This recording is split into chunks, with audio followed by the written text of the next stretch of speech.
Dr. Andrew Bauman, welcome to the Liminal Living Podcast. It is awesome to have you here on the show today. I am pumped. I am pumped to be You, here. Thank you for having me. Glad to be a you're part. pumped. I'm glad you're pumped. I'm pumped. I've been kind of following your work on Facebook for, I don't know, 2 or 3 years now. So it's really cool Awesome. to watch it develop into a book. And now Yeah. here we are. I was like, I'm going to have him on the show one day just because I want to. And then you wrote a book, Awesome. and I'm like, well, there's a perfect opportunity right Hey, there. here we go. Here we go. Yeah, I got a new book out and excited to share about it. So as of the recording here, which this one will drop next week on Wednesday. Yesterday was your book release. How's that going? Yeah. So it's good, man. People are excited about it. It feels a needed. Unfortunately, I wish I didn't write this book in many ways. Yeah. Basically, the title is "Safe Church: How to Guard Against Sexism and Abuse in Christian Communities," and it's based on my dissertation research. So I've been working on this stuff for about 5 years now, and got information of over 2,800 women who worked in the church, and then in-depth interviews with women as well that worked in the church and their experience of sexism and abuse. And it's just illuminating, heartbreaking, humbling, to know that I've been, part of the problem, and I want to be part of the Mm. solution and be an ally to actually start becoming an advocate for women in the church because I love the church and it's done a lot of harm. Mm. Yeah, I can definitely see that for sure. So this is the result of a doctoral dissertation work. So this is all like peer reviewed. You've done your own Oh yeah. research to, but I hate to use the word do my own research, but you literally like did the research on this. And Oh yeah. Yep. so you're the expert. Literally wrote the 28, wrote the book on it. Yes, you but wrote the I book. would argue that in many ways the women were the experts, and I basically felt like a scribe. I felt like Mm. this is in many ways not my story to tell. I feel like a guest in a sacred place where I needed to take off my shoes because it felt like holy ground. And so I think what I was surprised about because of the sensitivity of the topic was how willing these women, I would post something and it would be like I'd get 100 responses. You know, hey, I want to tell my story. I want to tell my story. I want to share with you what's. I think because it felt like they had been silenced for so long, they've been gaslit of their experience, and just to be heard, specifically heard by a man, potentially even a white man, it just felt like it was healing for both of us to be a part of this process and to interview these women and so I definitely the expert in some ways, of course, and yet in other ways, I felt like I was a bystander learning a new language and a new world that was very sad and heartbreaking. Yeah. And really, once you see it, you can't unsee it. Yes. And so I'm glad you're putting this book out to help other people see it for sure. Yes. Well, what kind of soil did your life grow up out of, and how did faith play a role in that? Yeah. Yeah. So I was actually a child of a pastor. So my father was a pastor, but he was also a secret sex addict and had a secret life. And so I cheated on my mom for numerous years. That kind of slowly came out and blew up my family when I was 8 years old. Mm. Um, and kind of kept hush hush to protect the system that my father, he was a powerful evangelical leader in South Florida. And so they kind of kept it hush hush. My mom, you know, was desperate to try to keep the family together and the image of a healthy Christian family, and kind of slowly that blew up with my father's spiritual abuse, emotional abuse, and lack of being faithful. And so my mom took my two siblings and myself to North Carolina, where her parents had retired, and that's where I ended up growing up. And so my mom kind of went numb, surviving her betrayal, and my father was a lawyer as well. Interesting combination. And so he just kind of pivoted and just practiced law and left ministry. And then I was left at 8 years old to try to make sense of this atomic bomb of my family, and didn't really know any of this. They tried to protect us from what was going on. So we just kind of left on vacation and didn't go back. And so that Mm, was that was kind of my origin of setting the stage. And then my mom kind of going numb from her own trauma, and I felt completely orphaned. I felt completely alone. And so that led me to my own journey of pornography use and pornography abuse, and my own addictions, and slowly, getting to college, and just finally caught up to me. Our stories always catch up to us. Our secrets always catch up to us. Our trauma always catches up to us. And so that was, found myself in a psych ward about 25 years ago, nearly taking my own life. And so I would say that was kind of the beginning for me of actually diving in to the depth of my heartache and the depth of my crucifixion, so that I could make sense and actually live a different story. Um, mm, and live a redemption story. So that was the beginning of me telling the truth, writing about it, facing my deepest shame, my deepest fear, and then ultimately discovering the depth of my purpose. That this is what I'm meant to do. And so after I became a pastor, and just didn't quite fit, the shoe didn't quite fit, and then after only a year, I went to study to become a therapist, and really began to kind of hone my voice of what does this path of justice look like? What does it mean to learn advocacy? That violence against women is a man's issue.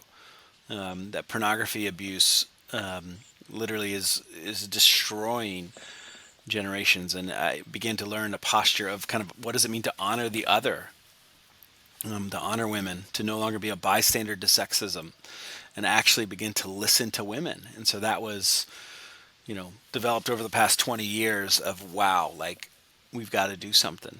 We've got to mm, do something. And so in 2015, there was a study called The Elephant in the Valley, and it studied sexism in the tech industry in Silicon Valley. And so I read that study maybe in 2018, and it was just like, oh my gosh, this is what's happening with women in the tech world. Well, I wonder what's happening in another male-dominated space. 87% of men lead the Protestant church. I wonder what women's experience are in the church. And so that was where I developed the study, The Elephant in the Church, and where we got the 2,800 women and began to really collect data from their experience. mm. Well, it seems like an evangelical upbringing puts a lot of ideas in our head about God, Yes. and we have all the correct ideas, capital T tree, but then we have all of this evidence of sexism, abuse, and Yes. just narcissism and all this other. When was a time when you really looked at the ideas in your head about God and then your lived experience of your faith and thought these two things are not matching up? Yeah, I think it was in grad school, studying at the Seattle School of Theology and Psychology, and just really, studying my own life and really digging in to my own style of relating, my own, okay, how do I engage women? How do I, okay, what is like, just really deconstructing my faith, and then really seeing, whoa, I hadn't, as a pastor and growing up in Southern Baptist churches, and just realizing, wow, I've been spoon fed something that's mixed with, sprinkling a little Christian nationalism, sprinkling in some misogyny, sprinkling in the pornographic mindset, sprinkling, like, I've been all these things, and then just realizing I drank the Kool-Aid. Mm, And it was told to me that it was God ordained. So if I deconstruct this, then I actually turn against God. Well, wait, I love God. Like, I actually want to live a life that's pleasing to God. And yet are my politics, are my ideals so closely tied to my faith that I can't question? Well, that doesn't seem like the Jesus I know in the Bible, right? That doesn't sound like mm, doubting Thomas, that literally says to Jesus right to his face, like, you're a liar. Show me your wounds. And Jesus isn't insecure like you and I are. And Jesus is like, yeah, here we go. Like, Check it out. Feel my pain, feel my wounds. And so I actually can question God. I'm glad God's not insecure. I can dig deep. I can use my brain to question and discover. And that led me on a path that feels like, yes, my faith is deepened. And yeah, I have far less answers than I used to have. Mm. Yeah, I can relate to that. Like the dogmas that I've boiled down is basically just a few prayers that Hmm. are from the church at large historically, and I'm like, Yes. these prayers are important. And Yes. then, if someone asks me, well, what do you think about this? What do you believe about this and this? And it's like, I'm not sure, but all shall be well, and all shall be well, and all manner of things shall be well, for there's a force of love moving through the universe that holds us fast and will never let us go. I know that's true. Like, Yes. Right. like Yes. I'm holding on to prayers more than I am dogmas these days, just Yes. because I've seen the destruction that those Yes. dogmas have had on society and continue to have. Yes. Um, yeah. Totally. I remember hearing one thing in grad school, a professor said that stuck with me. He said, our theology should shed like snakeskin. And I was Mm, like, it's like flew in the face of everything I had learned, like, yeah. wait, what? Say some more. Wait, That's good. yeah, like we should be shedding our theology like snakeskin and continuing to become.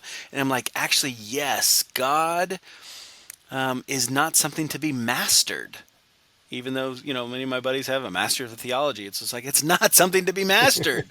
Sorry, Yeah. the more we study, the more we don't know. It's stepping into the wild mystery of God, and that's our place.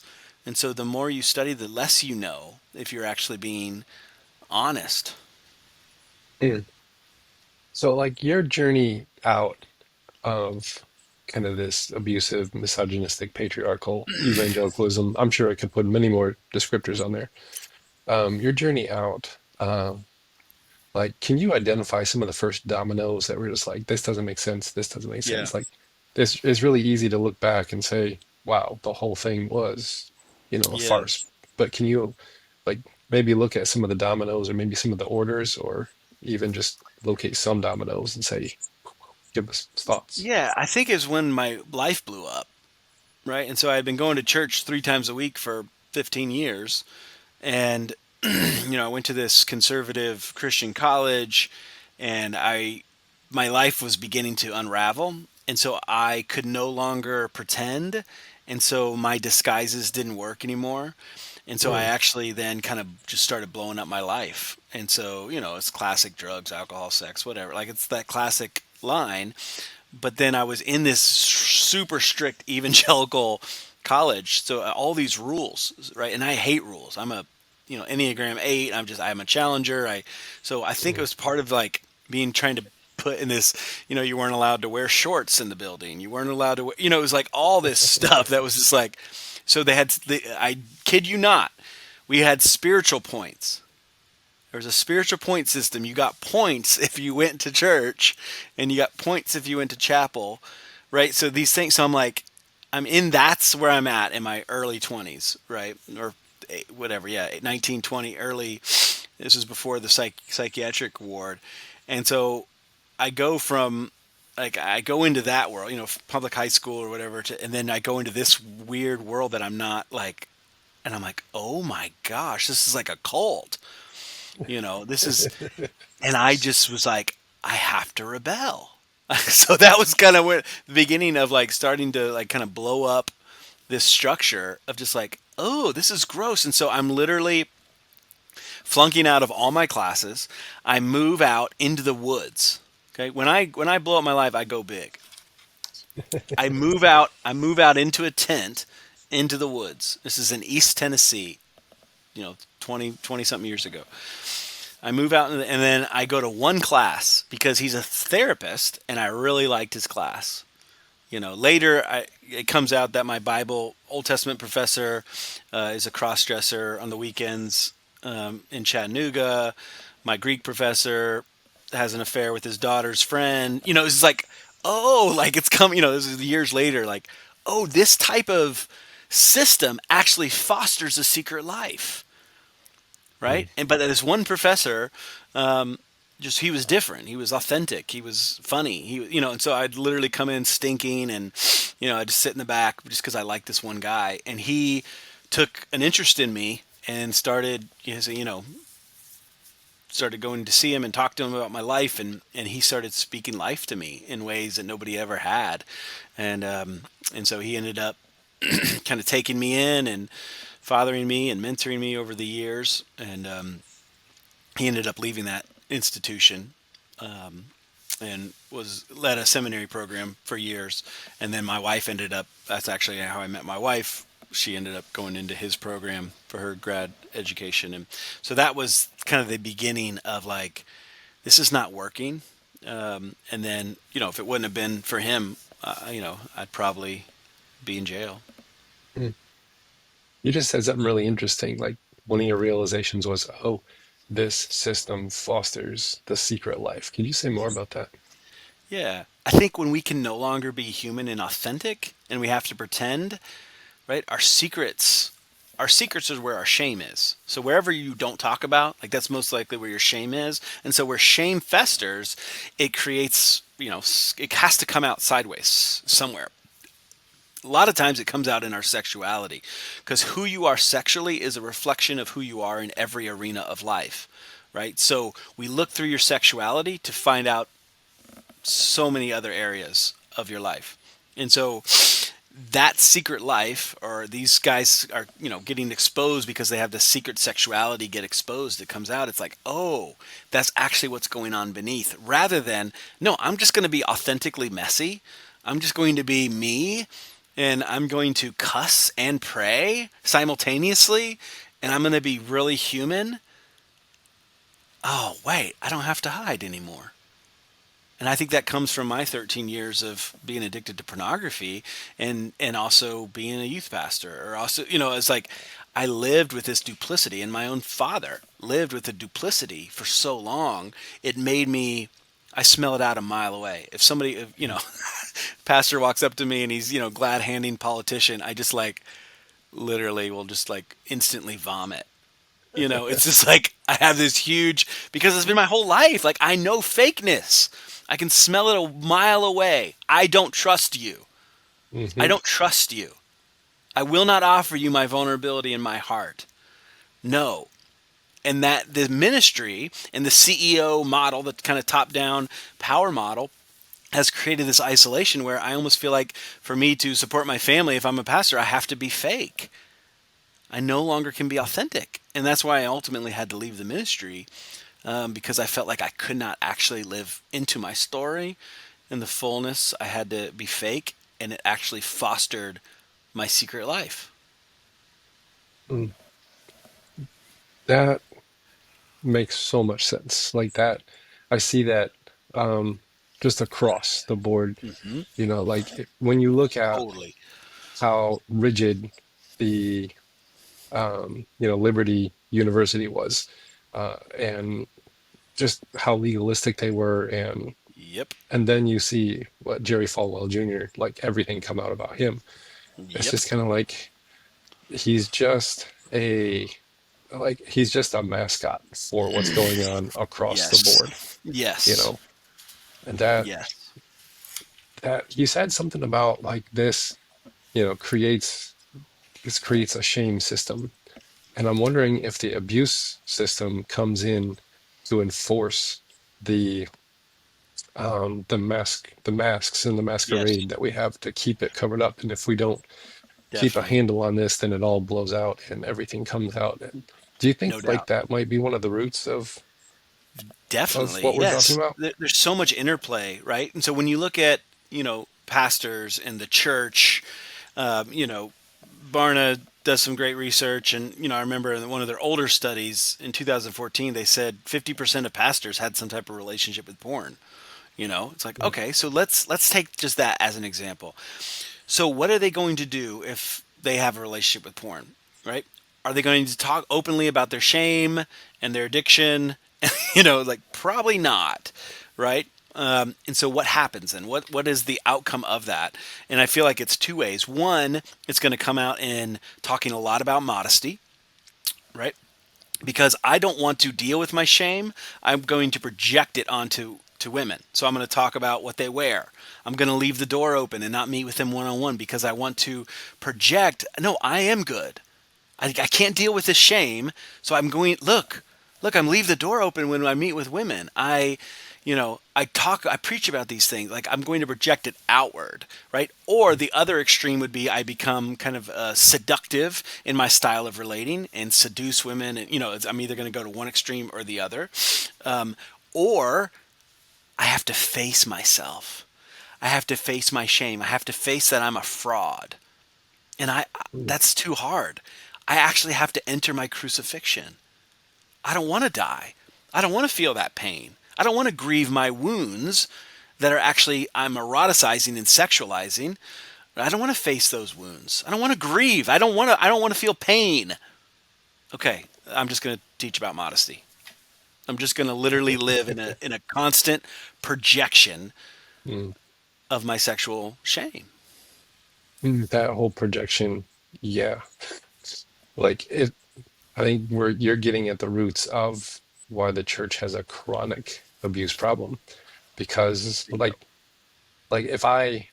if I can sum up the spirituality that I was told, not necessarily like told, but taught, um, modeled to me was do the best impersonation of who you think you ought to be. Bingo. Nailed Like it. that's the spirituality I was taught to have.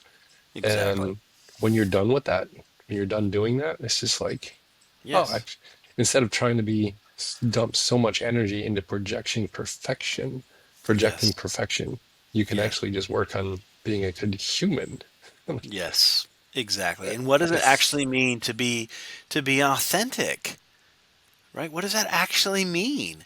So, as a pastor, I remember I was an honest man because I do have a big story, right? So it was drug, sex, Jesus saved me, and I could slay the house, right? So I loved teaching because it was just like, oh, Andrew, oh, thank you for your testimony. And basically, it was just like, I was theologically masturbating or what. I don't want to be crude, but it was just like it was some type of just self-pleasuring of my testimony. And I got to grad school and we were in our group, first 101 group therapy class, and they were like, it's your turn to share your story. And I just, oh, I got this. And I just went for it, right? So I went for it. I'm going to slay this room. And then I look around, I did my thing, and I look around and, kind of their jaws are kind of dropped, and the professor looks at me and he goes, "Where are you?" mm, And I'm like, well, "What do you mean? Like, I just brought my best stuff. Like, sex, drugs, Jesus. Like, tell me I'm good." And he's just like, basically, like, "You're performing. Your story was so big, we actually couldn't enter it at all. And you did it on mm, purpose. So we actually couldn't know you and see you and be mm, with you." And realizing the grandeur of my story, my performance actually emotionally, relationally held people at arm's length because I was honest, but I was never vulnerable. mm, Because I can trick you with my honesty. "Oh, you're so great, Andrew. You've such a, what a strong testimony." But hell if I'm going to give you power to hurt me. So I'm going to be honest but not vulnerable. Because if I'm vulnerable, then I actually have to surrender. And then you have the power to actually do harm to me. And so there's a difference. And so the church is very well trained in a false sense of vulnerability. mm. Say more about that false sense of vulnerability. That's a mm, Yeah, we're peddling honesty, and actually we're not actually filleting ourselves. We don't want to feel pain. And yet you have, you know, millions of women whose bodies have been exploited, whose work has been exploited, who are, I think, are actually the victims of our lack of actually self-awareness, our lack of internal work, our lack of healing, right? And so, yeah, there's prices to pay for our underdeveloped lack of self-reflection, mm, right? That's why, from my research, 82% of women said that sexism was in their church. It's like, what? 62% said they wouldn't be surprised if they heard a sexist joke in their church. Nearly 78% said their their opportunities in career growth have been limited because of their gender. 35% said it was complicated or they had been sexually harassed. 35%. That's Where is one that in coming three. from? That's wild. Yeah. But that brings me to the P word, patriarchy. And I think like we've spiritualized this word into the abusive system that we see. Um, and it just kind of then covers over the abuse because we have to maintain control so that we Yes. can manipulate and so that we Yes. can Have power. modify, yeah, our power to Yes. run our own PR shows in front of everyone. Bingo. Um, so talk about this patriarchy problem that we have. Yeah. Well, so much of it is, I think, coming from this underdeveloped self and insecure masculinity. So if men are in charge, right, how do I remain in charge? How do I, and if I lose that power, then who am I? Right. So if we don't know who we are, then we lead from this insecure place and we do a lot of harm. Right. Mm, We do a lot of harm when you're, and so many men that I work with in my therapy practice and our workshops are, insecure, abusive men who are literally just, their wives are begging for them to do some healing and some work because they don't even realize what they're doing. mm, They don't even realize how our shadow parts of us that are unhealed are literally running the show, and we're hurting so many people in the process. And you look at major, evangelical leaders of the past, Mark Driscoll, Ravi Zacharias, and all these people of just like, what did Driscoll say? About under the bus or whatever. He's like, get yeah, out of my way. bodies. Yeah, the Yeah, bodies bodies under. under the bus. It's just like, yeah, I was in Seattle at that time, and it's just like, okay, I'm literally counting all these people whose lives are destroyed because of this man, and he just goes sets up shop, in Arizona, and oh, that's good, no problem here, and it's just Yeah. like, oh, all these people are traumatized because of your narcissism, traumatized, and you don't give a crap, Hmm. and it's so sad, so sad. Do you think that like that whole evangelical construct that we're talking about? Do you think that these like strong, confident men that are very abusive, who are really secretly insecure, but those Yes. narcissistic, strong, confident, do you think that is a projection of our view of God? Like we think Hmm. God is like these people, so therefore we idolize them. God is like Driscoll. God is like, Yeah, yeah. Well, right, the projection of strength. Like, there's a reason why people are drawn to narcissism. I want what they have. I want to be confident. mm, I want to be strong. I don't want things to impact my heart, right? So there's this sense of like, kind of like flies to feces. It's like we're drawn to this, and it's just toxic. It's sick. And yet, once you actually get close enough, you realize how sick it is, how toxic it is. But on the outside, I want some of that. I don't want to be as insecure as I am. Jeez. mm, I don't want to be as anxious and depressed as I am. Like, look how confident they are. And when you just realize later it's a mask, that's why narcissistic people actually don't have deep relationships. Um, they just, as long once people actually get to know them, they're gone if they're healthy. mm. Yeah, that's the reason why the stage, the pulpit, Correct. it Exactly. keeps And that why distance. exactly and why the church specifically can be such a dangerous place Mm. Yeah, we can hide because it behind that fosters that. show, Hmm. the confidence, Exactly. that, and then Exactly. everyone else is insecure. I wish I was like that person, and then Right. that fosters the secret life. Gosh, well, yeah. Exactly. Exactly. Mm. You wrote something about weaponizing forgiveness on Facebook. You wrote little. Did you illustrate that cartoon? Because you're like putting all these little cartoons out on your Facebook page that are really Yeah, cool. no, I didn't illustrate them. So they're from Her Church is an artist on Facebook that I really like, Mm, and so she has, uh, I paid her to illustrate a bunch of concepts from the book. Well, you talked about weaponizing forgiveness. What does that look like? Yeah, so I write about 6 different ways that we weaponize forgiveness. Basically, pressuring a victim of abuse to forgive quickly without proper grief or repentance from the perpetrator for the pain that they inflicted. So I heard from so many women. Basically, they come in, they get counsel from their pastor, and their husband cheated on them, their husband looked at porn, their husband da da da da, and the initial response is, "Well, have you forgiven him yet?" Well, no, this happened yesterday. This happened last week, or this actually, no, he told me about it a month ago and said he'd never do it again, and then I walked in last night and he was doing it again. Like it's the using forgiveness, right, as a weapon to get people to move on quickly. So 2, misquoting Bible verses on grace and forgiveness to manipulate the victim into spiritual bypassing, right? Bypassing abuse, bypassing the problem. Number 3, what weaponizing forgiveness is getting the victim to forgive the abuser is more important than actually sitting in the harm and the suffering that the abuser caused.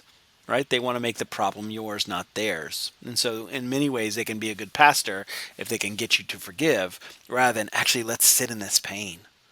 Actually, I'm not going to provide answers. I'm just going to be present with it. And I'm going to confront the abuser and his lies, and actually confront that. No, it's easier just to say, blame the victim, right, and re-traumatize them. And so number 4 is focus on doing, not feeling, checking off the box and doing what's supposedly right in front of others. Think of the Pharisees in Jesus' day, right? So in a sense, if you can check forgiveness off, well, I've forgiven him. Well, okay, like we're good. Let's move on, right? And so number 5 of weaponizing forgiveness is moving on. That's the highest priority. It's not about being present with the victim and their heartache. It's about getting over it as quickly as possible so I no longer feel obligated. Because what if me as a pastor can't fix it? Like, what if I can't fix this? Then I feel futile. Well, I don't want to deal with my feelings of futility, right? I want to feel powerful. So it's, again, back to us doing our own work and our own shadow work and doing that work so we don't have to constantly be projecting our futility. We actually can know who we are. And finally, weaponizing forgiveness. It's a lot of times it's getting others in the community to agree with them to pressure the victim into moving on. So what I saw in my research is if the community, like if they don't listen to me, maybe they'll listen to these people. And so all of a sudden you have as a victim of abuse that had been cheated on multiple times, you have all these voices telling her to forgive. Well, no, you can't leave your husband. So they go back, right? The average domestic violent woman leaves 7 or 8 times before they leave for good, right? So they're literally telling them to forgive, but they're not actually addressing the core problem of the abuse. So you're setting women up to be abused over and over and over again. Most of the abuse is emotional and spiritual, which is more covert than just, oh, I see a black eye on your face. Mm. That sounds like this is a way of just quickly reestablishing status quo, moving Exactly. on, but then like hefting all of the weight of the whole situation on the shoulders of women. It's like your job to carry this. We just need to do the lip service, get everything back in order, and off we Yep. go. Exactly. Yep. And then I'm so proud of myself, right? I'm good boy. Like I led them well. And actually you just participated in spiritual bypassing and you actually didn't solve any problem. You actually didn't deal with it at all. You ran from it. Because I believe you can't be spiritually healthy unless you're emotionally healthy. They're tied together. You can't be sexually healthy. You can't, they're all tied together. Right? So sexual health, emotional health, spiritual health, they're all in sync. And so what you're actually doing in an effort to be spiritually healthy is you're actually doing something incredibly emotionally damaging to the woman and actually enabling an abuser to continue to abuse because you're not actually holding them accountable. You're not actually saying, what are you doing lying and cheating? Like, what are you doing? Well, I don't want to shame him. I hear that all the time. Mm, And they then weaponize shame. Like, no, there's a difference between healthy shame and toxic shame, right? Toxic shame is saying the core of this person is evil, versus healthy shame is you need to feel the weight, the guilt of what you've done and stop doing it. This is not okay behavior. And we actually mm, need to hold people accountable by saying, no, this is not okay. You are not entitled. And sadly, so many men live under the unconscious line that says, with great suffering comes great entitlement. And since I work all the time, since my wife won't have sex with me on demand like porn, and she's not my porn star, then I'm entitled to go have sex with random women. I'm entitled to mm. look at as much porn as I want. I'm entitled to, right? And I write a lot about that in my book, How Not to Be an Ass, becoming a good and safe man as well. Mm. That whole with great suffering comes great entitlement. Well, like I've not heard that, but now that you mentioned that, you just put words on something that I see over and over and over and over again. Right. Oh, yeah. Yeah. And obviously that doesn't have to be the case because great suffering Hmm. can also produce great humility, right? So it's like, how do you actually steward your suffering Mm. on a larger scale, right? Like larger suffering. And yet on this smaller scale, so many times it's like, I feel it all the time. Oh, I worked so hard today. I'm just going to eat this tub of ice cream and watch Netflix. Hmm. Oh, I did really great work on my workshop. I'm going to go purchase 12 things on Amazon. So in those micro, it's like, yeah, I feel entitled because look how much I just worked. Look how many Mm. men I just helped. Now I'm going to go eat this steak, 12 of them. So there's an indulgence there Yeah. that comes from this entitlement. Um, if I even suffer in a small way, right? So it's like, okay, I got to catch myself that I lie to myself all the time. Mm. There's almost like we don't know how to calm the nervous system in a healthy way. So Right. we pick up, poor habits. And if I look back on a lot of my evangelical upbringing, I was like taught to have my nervous system on edge all the time. Like Yes, you exactly. have to be, Right. alert, aware. The devil's like a roaring lion about to pounce on you, and you Yes. can't be tricked, and you can't trust your own Yes. heart and thoughts. And but Yep. Your then they own don't give you, intuition. yeah, and then they don't give you any practices to regulate the nervous Yes. system, Right. and it's just like just a repetitive cycle that is Yes. self-destructive. Exactly. Rather than what we like to say is God is in your body, and so trusting your body is actually trusting the voice of God. Right. And I that's the like that. opposite. That's the opposite of what I heard growing up. You know, Hmm. your body is the master betrayal. It's just like, oh. And then I Hmm. work with so many people and throughout sexual abuse, and it's just like, no, their relationship with their body is huge. Is huge. We've got to actually change their relationship with body and actually knowing God has called your body a temple. God lives in your body. Would God live in some place that's bad? Like we have to reclaim our body as our friend and bless where God lives. But I thought that verse was just about not getting tattoos. Which, yeah, I was. This past week, I had an interview, a national interview, and then somebody saw my tattoos on my arms and then commented on the. I read the comment, which I shouldn't have, but man, just ripping me a new one. You'd go see that guy as a therapist. Look, he's got earrings and tattoos. Oh, what a joke of a therapist. I was just like, oh my gosh, this is dark, man. Well, I think that we like outsource, instead of listening to our bodies, we outsource that to the man behind the pulpit.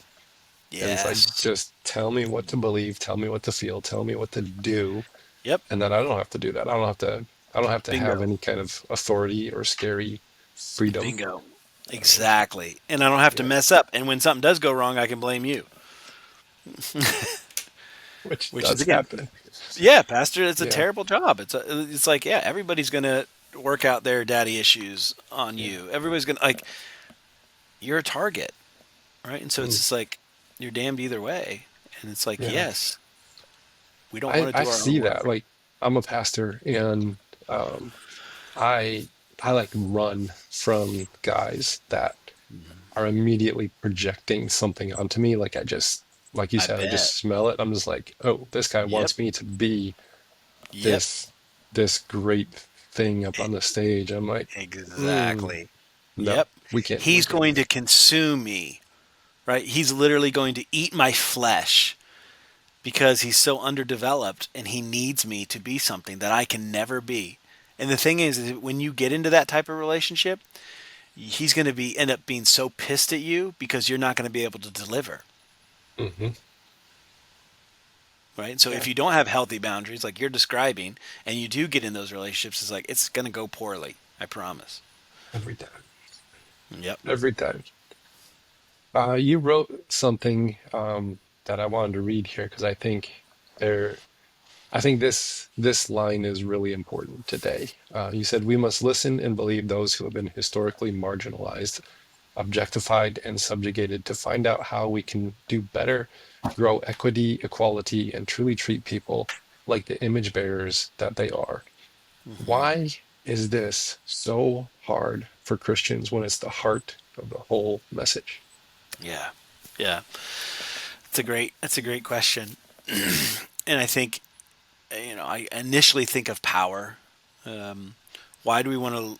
Why do we want to listen to people on the other side of power if we all want power, right? And so it's like there's something there that we have put worth on the wrong place. So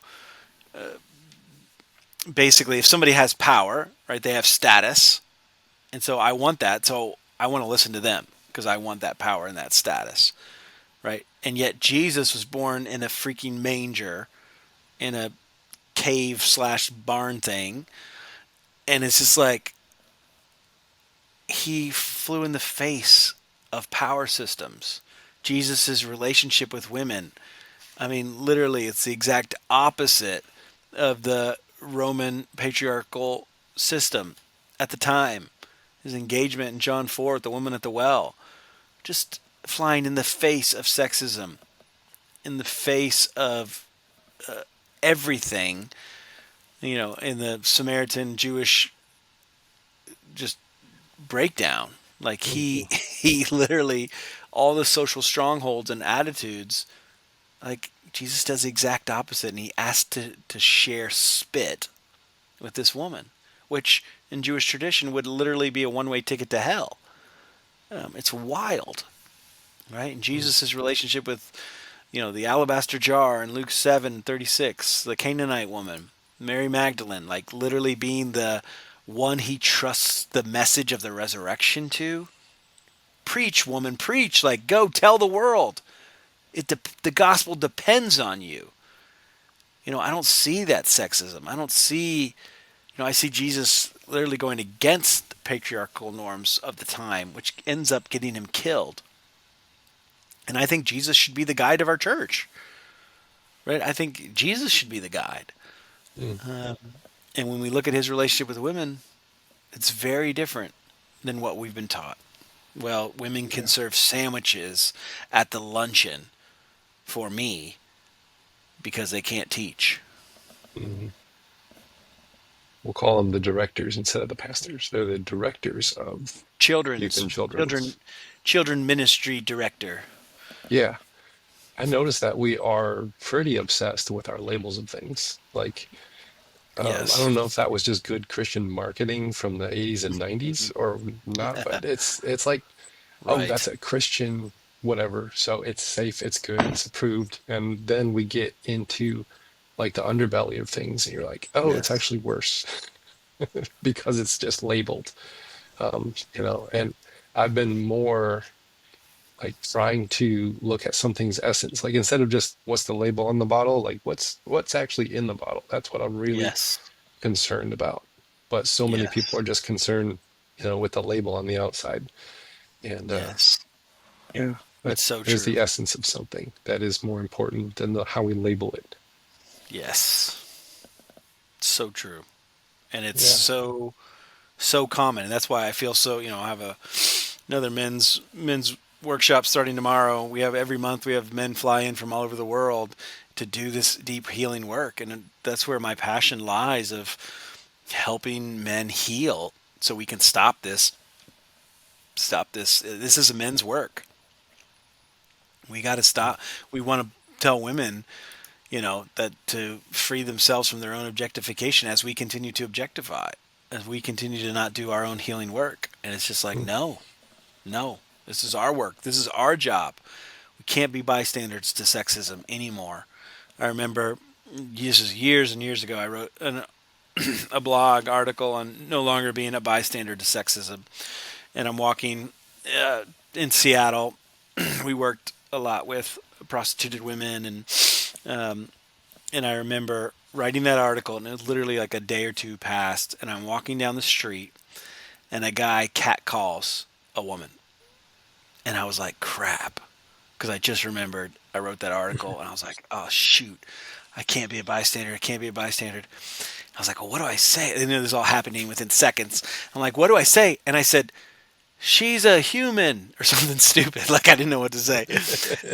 And he just turns to me and said, you shut up, you mother beep beep. Just started cussing me out. And then I just, shuffled away. But I was like so proud of myself that even in my non-articulate, I intercepted this moment of sexism. Like, don't treat her that way. Like, I'm going to, okay, that's a little win. And it's something small as, did she hear? Probably not. But I stopped. I intercepted it. It's like, what if we all started doing that? What if we all stopped, you know, making light of locker room talk and, jokes, and like we call them jokes and really they're not jokes at all. And so many women in my study reported that of just like when they would confront. I remember one lady is a worship leader, not a worship pastor. She was a worship leader, of course, and the all male leadership was all together. And she kind of walked up, and they were joking about how to raise attendance in the church. And they said, "We just need to do wet T-shirts for baptisms, and that'll increase attendance." And they all started laughing. And she's sitting there, and it's just like, as the only woman in the room, it's like, what did she feel towards her own body? What did she feel in that? Like, and so when women would confront the jokes, and I wrote a whole section about it, like what they were told was just lighten up. It's just a joke. Stop being a prude, right? One guy reflected back, this is a man's job, a man's world. You better get used to these jokes. Mm. Mm. That's sickening. You said that that is another way to silence women's experience and continue a normative culture of objectification, all the while cursing women's sacred intuition in favor of insecure, male-centered sexism and abuse. So That's that's well written. You should read that book. That's good. I just had to throw that one out there because you went to my next question without even me asking. That was Yes. awesome. Yes. You mentioned some really big stats. 82% of women say that sexism plays a role in church. And then you just said a whole bunch of other statistics, which is like, wow. Is it a bug in the system or is it a function of the system that is created? Yes. Yeah. I mean, that's a great question. I think it's pervasive. I think it's everywhere. It's part of the system. I mean, any part time you get a part of a larger system, it's a difficult thing. And I'm reminded of Diane Lamberg's quote, where she says, she's talking about abuse in the church, and she says, "People are sacred, created in the image of God. Systems are not. They are only worth the people in them and the people they serve. And the people are to be treated, whether one or many, the way Jesus Christ treated people. Understand that you cannot single handedly change an entire system. You are not called to do so. Yet we are to speak truth to our systems. This is difficult to do and sometimes quite risky. Just ask Martin Luther King Jr. or Mm. ask Martin Luther himself. Ask those in the Me Too movement. When systems change, it is often little by little and usually at a great cost. Mm. Whew. Yeah. Right? And I feel like I'm going to get annihilated for this book. Like, I already, just a few of the things from a couple trolls online on this one article. Um, it's just like, I actually think I'm going to be a target, and maybe that actually is a good thing. Hmm. That I'm striking a chord in insecure masculinity everywhere. Well, it also sounds like you're doing good as well, not just stirring up trolls, but you're Yeah. bearing some of the weight that women have been cursed to bury all by themselves. Right. And you're saying, Right. guys, let's step up. Exactly. Mm. Exactly. Yep. I Talking truly about believe. systems, like Hmm. systems, um, we need to organize ourselves so that we know what's going on and who does what and the roles and all that kind of stuff. But it's so often the systems then become the masters. Yes. Like Jesus, when he was talking about, the Sabbath was created for man, not man for the Sabbath, Yes.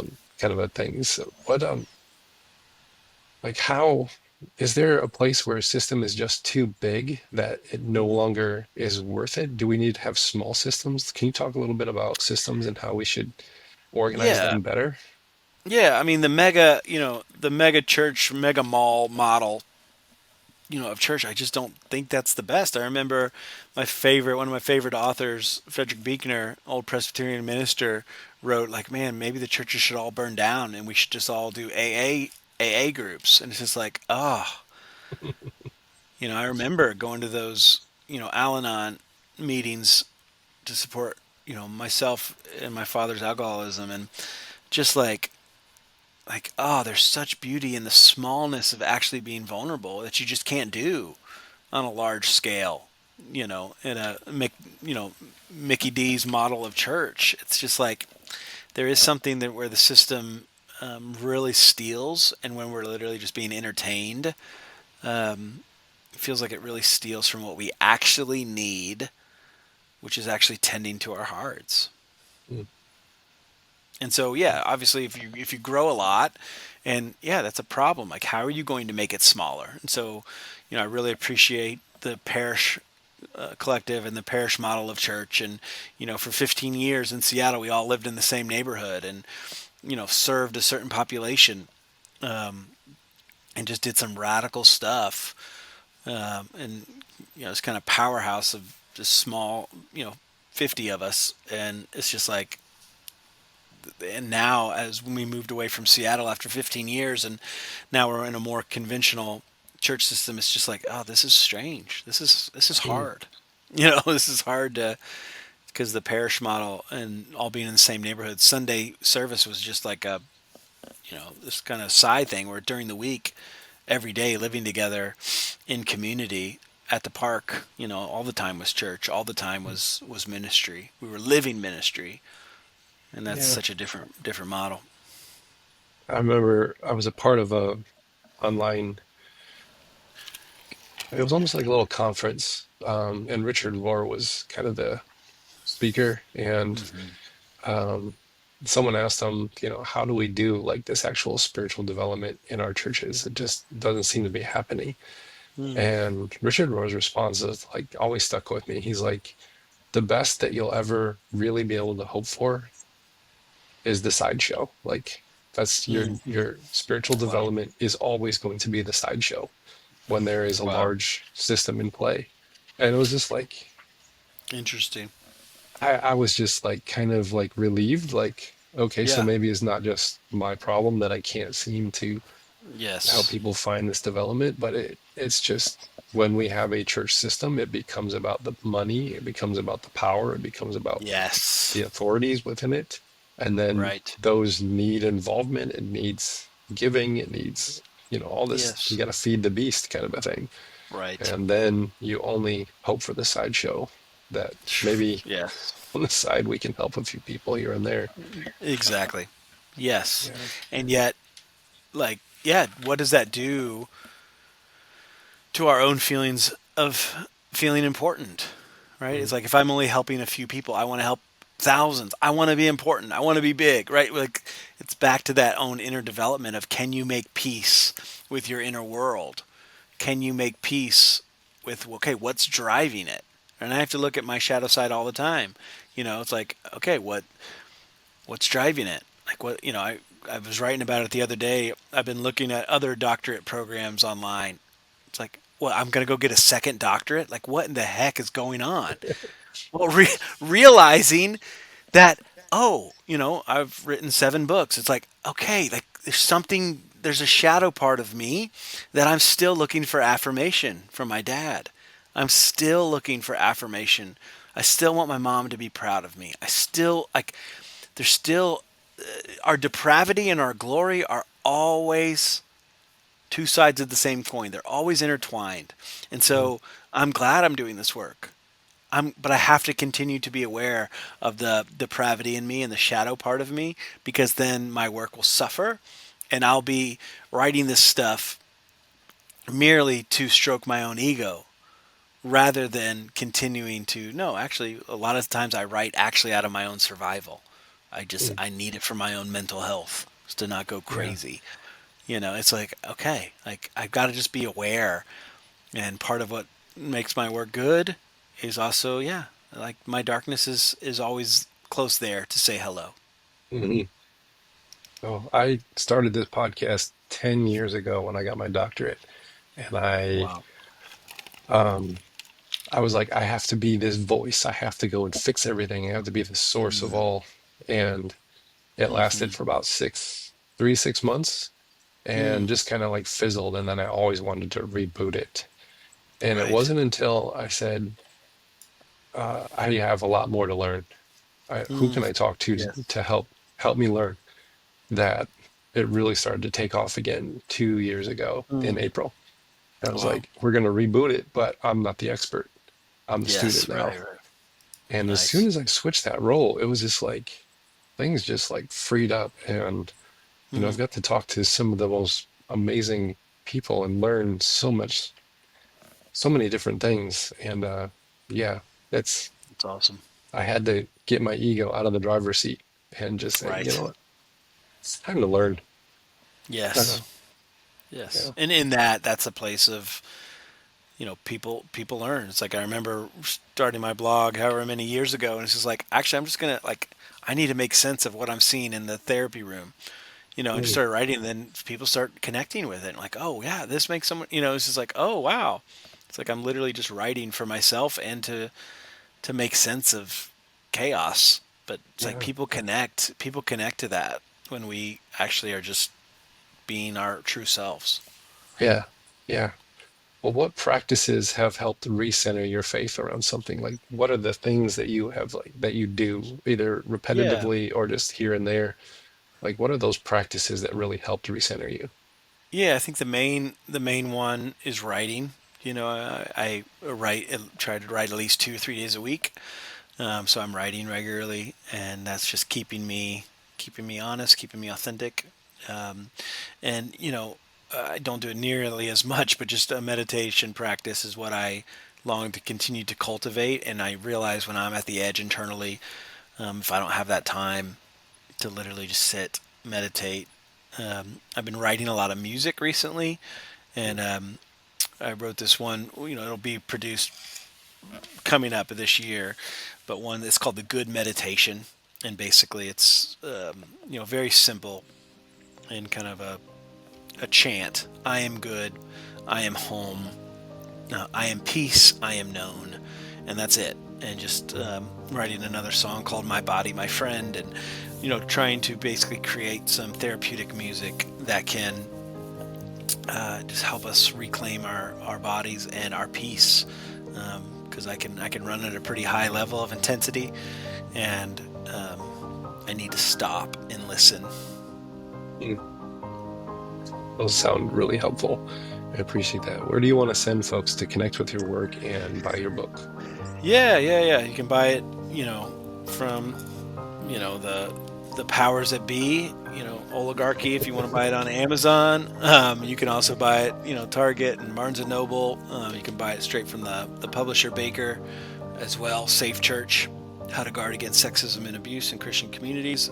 But check out our workshops and all of our offerings on www.christiancc.org.